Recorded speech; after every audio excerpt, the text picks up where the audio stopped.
My name's Stephen Pickard. I'm the Executive Director of the Australian Centre for Christianity and Culture, and I'm also Assistant Bishop in the Diocese of Canberra and Goulburn.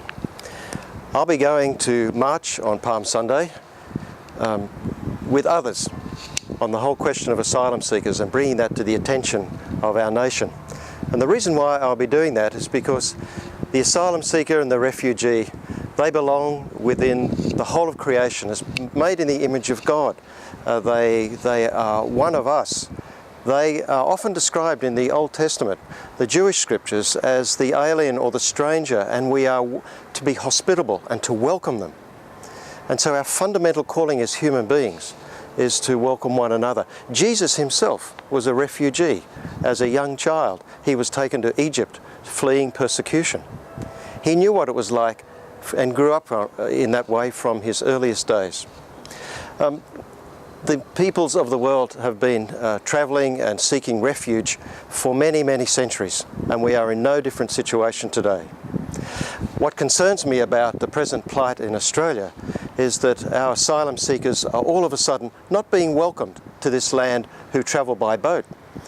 Australia has a wonderful long history of welcoming the refugee and the asylum seeker by boat, and all of a sudden it's dried up and they're turned to other places. This is not a hospitable way and a welcoming way for us as human beings on this planet.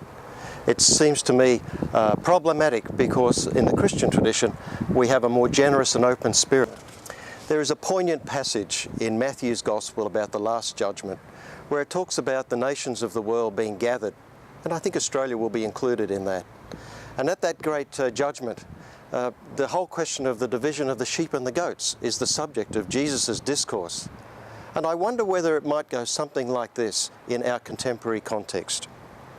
The King will say to those at his right hand, "Come you that are blessed of my Father, inherit the kingdom prepared for you from the foundation of the world. For I was an asylum seeker, and you gave me safe haven in your home. I didn't have a visa or a passport, but you treated me a child of God. I was a stranger who couldn't speak the language, and you welcomed me with the language of love. I was frightened and with barely the clothes on my back, and you clothed me with kindness and care. I had lost loved ones in conflicts and persecutions, and you comforted me.